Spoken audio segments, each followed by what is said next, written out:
Welcome back to another reading of The Law of War and Peace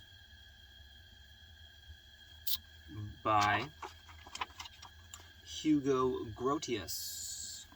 We are on chapter 4, which is titled Wars of Subjects versus Their Superiors.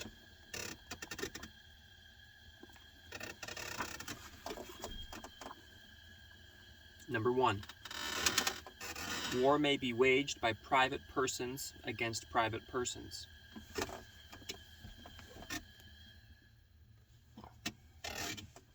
As by a traveler against a brigand, by sovereigns against fellow sovereigns, as by David against the king of the Ammonites, by private persons against sovereigns who are not sovereigns over them, as by Abraham against the king of Babylon and his neighbors, and by sovereigns against private persons who are their own subjects, as by David against the partisans of Ishbosheth, or who are not their subjects, as by the Romans against the pirates. The only question, then, is whether war may be rightfully waged by private persons or by officials against those who are either their own sovereigns or have less authority over them. We must ask what measures it is permissible to take against our own sovereign or his subordinates acting under authority from the sovereign. The following rule is accepted by all good men as beyond dispute, namely, that if ever our rulers command anything contrary to natural law or to divine ordinance, their command should not be obeyed.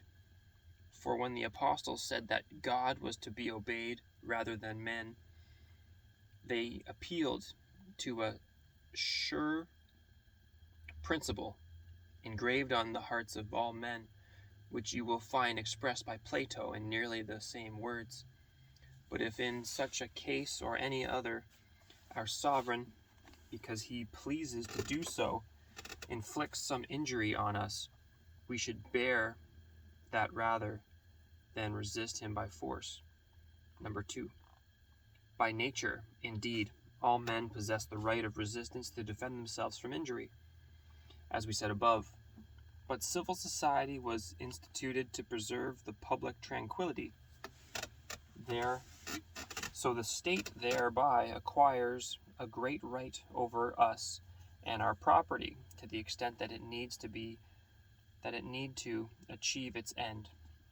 The state, therefore, can, in the interest of public peace and order, cancel our general right of resistance, and unquestionably it will will to do so. Then, when otherwise it cannot attain its end. For if these circumstances, the general right of resistance, persisted, the state would cease to exist. There would be only an unorganized multitude. So in all states the practice is, as I have said, there is, says Augustine, a general agreement on the part of human society to obey kings. Hence,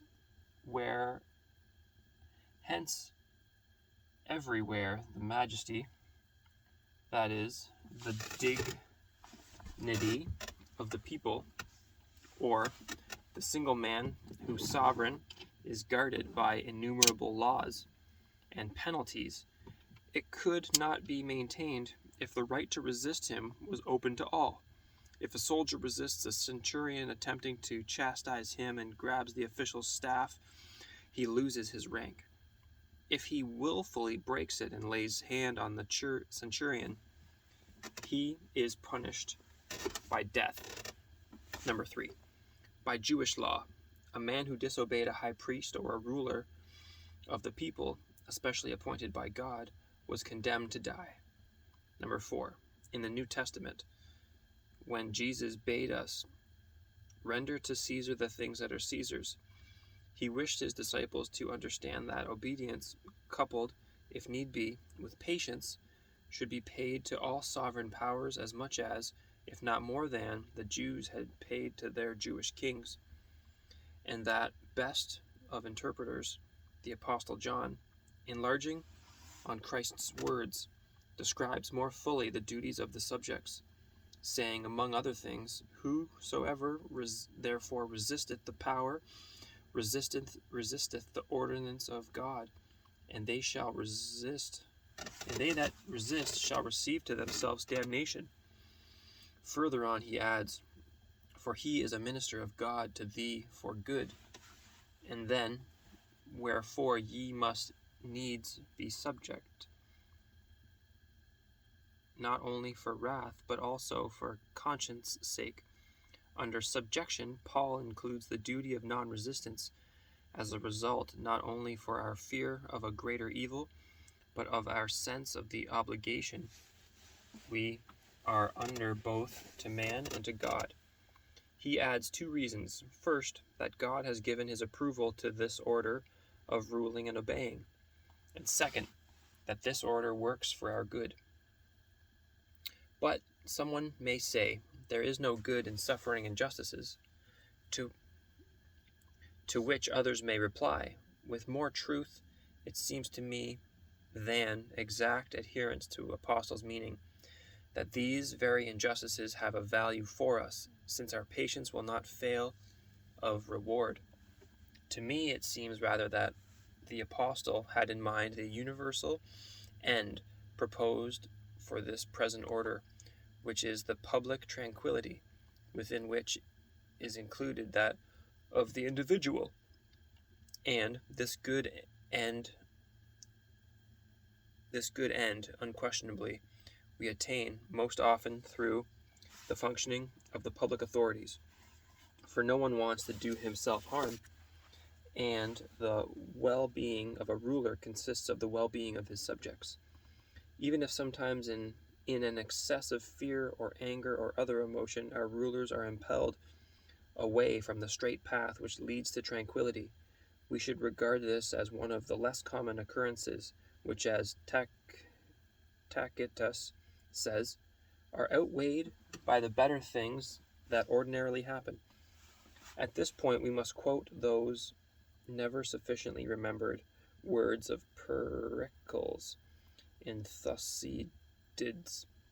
I myself believe that even for the individual citizen it is more to his advantage that the state as a whole should prosper than that he in his private fortunes should flourish and the state in general be in a bad way. For a man may have his private means well invested, but if his country goes down, he too will inevitably be lost.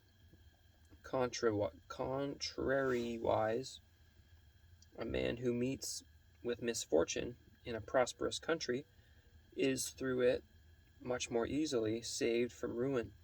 The state is able to bear the calamities of individuals, but individuals are not able to do the same for the state. Number 5. Nor did the ancient Christians, the best interpreters of the law of the Lord, depart from it in their practice. For though the Roman emperors were frequently the most wicked of men, and there were many who rebelled against them under pretext of delivering the state, the Christians never took part in these uprisings. Ambrose believed that Valentinian's son, would do an injury not only to him, but to his flock and to Christ. The people were intensely excited, but he would not take advantage of the commotion to stir up resistance. Though treated with violence, he said, I know not how to resist. Number 6. In our time, men are to be found of considerable learning, but too much influenced by occasions and places, who first, I think, persuade themselves, and then others, that what I have just said applies to private persons, but not to subordinate officials. These latter, they maintain, have the right to resist wrongs committed by the sovereign. They are actually guilty if they do not resist, but I do not accept their opinion, for all the governmental authority possessed by officials is subordinate to the sovereign authority. So whatever they do in opposition to the will of the sovereign is devoid of that authority. So whatever they do, the subordinate officials, is in opposition to the will of the sovereign, is devoid of that authority, and hence should be counted as the act of a private person. The philosopher's saying is, here in point, that order is established only in relation to some head. Consider Augustine's well-known saying, observe the gradations of rank in human affairs. If a guard gives an order, you must obey it, yet not if a proconsul orders the opposite. It is the same if a consul orders one thing and the emperor another. You are not thereby showing disrespect to all authority, but you are choosing to obey the higher. Nor must a subordinate be vexed if his superior is obeyed before him. Number 7. More difficult is the question whether the law of non-resistance should bind us in circumstances of dire and immediate peril. For some of God's laws, though stated in broad terms, contain a tacit exception in a case of extreme necessity. Emergency powers. Such an exception was made in the Sabbath law by the wise men of the time of the Maccabees, whence the famous saying, peril to life does away with the Sabbath. This exception was endorsed by Christ himself, as was also a breaking of the law which forbade the eating of shewbread. This is not to say that God has not the right to require us to suffer certain death, but that the character of some laws is such that it is incredible that they were imposed on us with so inflexible an intention. The same holds even more true of human laws. I do not deny that even human law, such as a command not to desert one's post, may demand a man certain acts of valor in face of certain death. But we are not to assume lightly that was the intention of the lawgiver, nor does it seem that men would have accepted so stern a regulation for themselves and for others, except as extreme necessity compelled it. The intention of the lawgiver. When you're talking about obeying a law, what was the intention of that law? And is the interpretation being enforced the intention? Maybe not. Except as extreme necessity compelled it. For laws are and should be drawn up by men with an understanding of human weakness, grace, equity. Now the law of non-resistance, which we are discussing, seems to be an inference from the purpose of the people who first joined themselves together in a civil society, and from them to have passed as a right to the rulers. If these people could be asked whether they intended to impose on everyone the heavy duty of preferring death under all circumstances to armed resistance against the violence of their superiors, I do not know that they would answer that such was their intention, without perhaps adding a limitation to cases where resistance would inevitably involve the state in grave disorders or cause the death of many innocent persons. I do not doubt that we may read into human law also what love would counsel in such a case. God is love, by the way. Someone may say that the strict obligation to suffer death rather than ever to resist any act of injustice by a superior came as a principle not from human but from divine law. But we must recall that men first combined to form a civil society not at the command of God, but at the prompting of their own free will, after experience of the weakness of isolated households against attack. This was the origin of the civil power, which Peter, for that reason, calls an ordinance of man. However, it is also called elsewhere a divine ordinance, because God approved of this wholesome institution of men. But when God approves a human law, he is to be thought of as approving it only as human and as applied in a human way.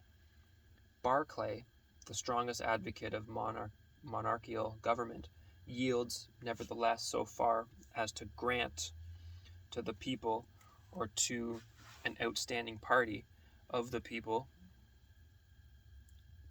grant to the people or grant to an outstanding party of the people, standing outside of the people, non-people, the right to defend themselves against inhuman cruelty, even while he insists that the people as a whole is subject to the king. I easily see that in proportion as the party protected is of greater value, the more equitable it is to admit an exception to the letter of the law. Yet, even so, I should hardly venture to condemn indiscriminately either single individuals or a minority of the people who at the last resorted to the final defense of necessity, as long as they did not meanwhile lose all regard for the common good. At the same time, care should be taken, even in such a crisis, to spare the person of the king. Those who believe that David did this, not from a sense of duty but for a more ambitious reason, are mistaken. For David himself said publicly that no one could be guiltless who laid hands on the king. It is wrong to circulate false scandal against even a private person. Against a king one should not repeat even scandal that is true, since, as the author of the Problems that bear the name of Aristotle says, whoever speaks evil of the ruler does injustice to the state. If, then, we should not hurt the ruler by speech, much less certainly should we do so by hand. Thus we read that David was filled with penitence because he had cut off a piece of the king's garment. So well did he understand the sanctity of his person. And rightly so, for the sovereign power is inevitably exposed to the hatred of many, and hence the security of him who yields it must be especially protected. A more difficult question is whether as much resistance is right for Christians as was right for David and the Maccabees, in view of the fact that the Christians' master bids them again and again to bear the cross, and so seems to require of them a more enduring patience.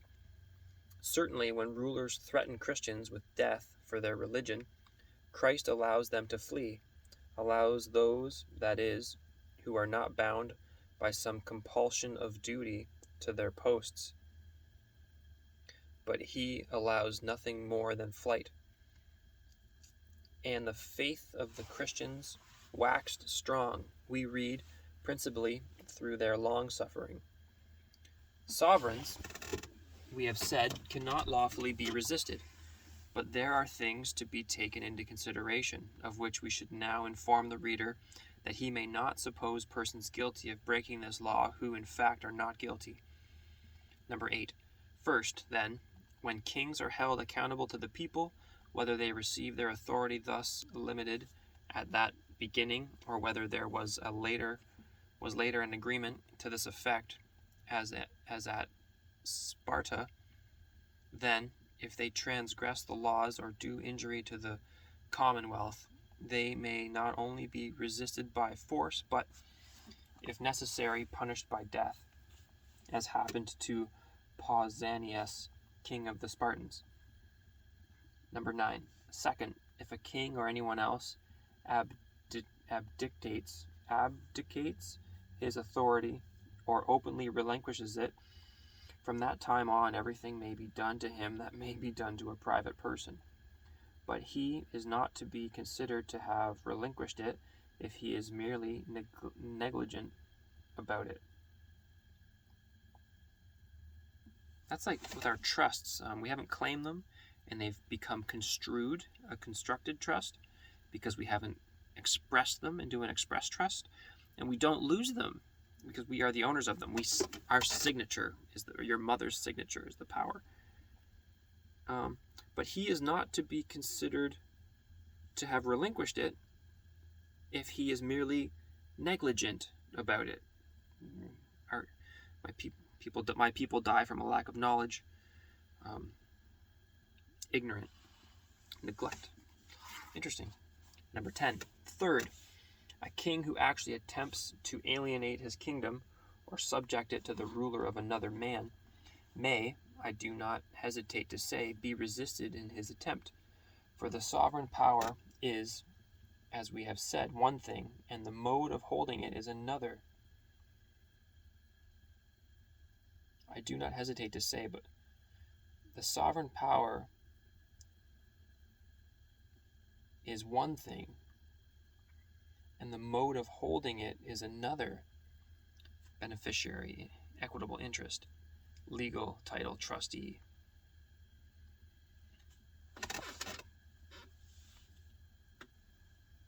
The people may oppose a change in the mode of holding it, for that is not included in the power. Number 11. Fourth, as the same Barclay says, the kingdom is forfeit if the king, with truly hostile intentions, sets about to destroy the whole people. This I grant, for the will to govern and the will to destroy cannot exist together. And so a king who declares himself the enemy of all his people by that very act renounces his kingdom. It scarcely seems, however, that such a thing could happen with a king in his right mind and ruling over one people. If he rules over several, it might be that he would choose to ruin one people for the sake of another, in order to plant colonies there. 13. Sixth, if a part of the sovereign authority is vested in the king and the rest of the people or the Senate, and the king attempts to grasp a part that is not his, he may rightfully be opposed by force, because his authority does not extend so far.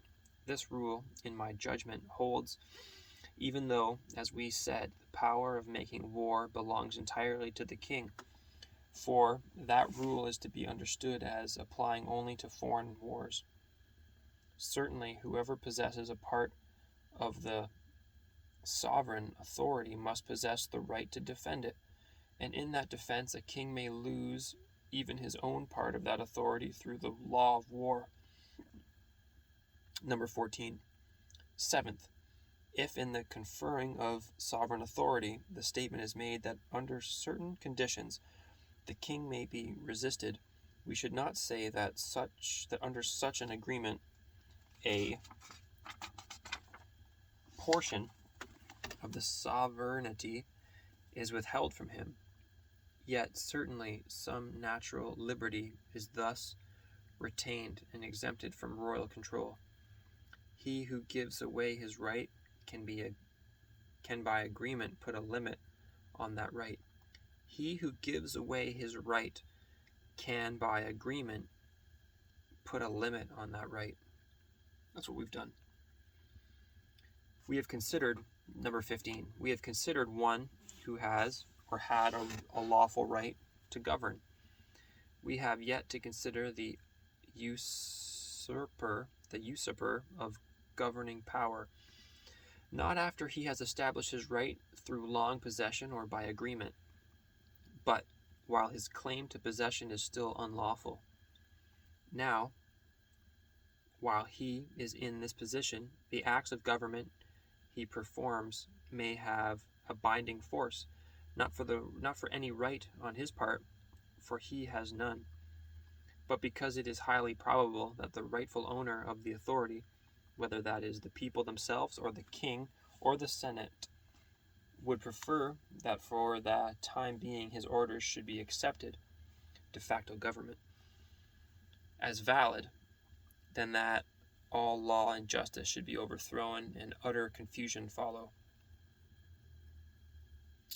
In the case, however, of orders issued by the usurper, which are not so essential and which tend to confirm the theft in his unlawful possession, if it is possible to disobey them without serious danger, they should be disobeyed.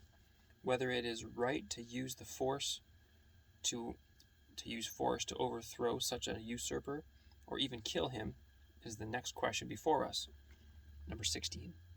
First, then, if he has seized the power by an unlawful war, one which does not meet the requirements of the law of nations, and if no agreement has since been made with him, and no promise given him, but he keeps possession solely by force, it would seem that the right to make war on him still continues, and any measure permissible against an enemy is permissible against him. He may lawfully be killed by anyone, even by a private person. Number 18. It will also be the right to put a usurper to death, if the deed is sanctioned by the express authority of the true owner of the sovereignty, whether that be the king or senate or people. Number 19. Outside these cases, I cannot believe it is right for a private citizen either to depose by force or to kill a usurper of sovereignty. For it may be that the lawful sovereign would prefer to have him left in possession than to give occasion for the dangerous and bloody conflicts that are apt to result when those who have a strong following among the people or supporters abroad are maltreated or slain. Certainly, when it is uncertain whether the king or the people would wish matters pushed to that extreme without some knowledge of their desires, a resort to force cannot be lawful. It is indeed as Tacitus says, a most serious problem, which to choose, liberty or peace. It was a very difficult political question for Cicero to decide whether, when one's country is oppressed by an unlawful ruler, one should put forth every effort to unseat him, even if in so doing one must put the state in extreme jeopardy. Individuals ought not to take on themselves a decision that belongs to the whole people. The following was clearly a wrong act. We are removing the masters from a city ready to serve them. Plato gives better advice in his letter to Perdiccas, in words which Cicero translated into Latin. Carry your struggles within the commonwealth only so far as you have the approval of your fellow citizens. You should not use violence against either your parents or your country. Number 20. Above all, in a case of controversy, a private citizen should not take it on himself to pass judgment, but should obey the possessor of authority.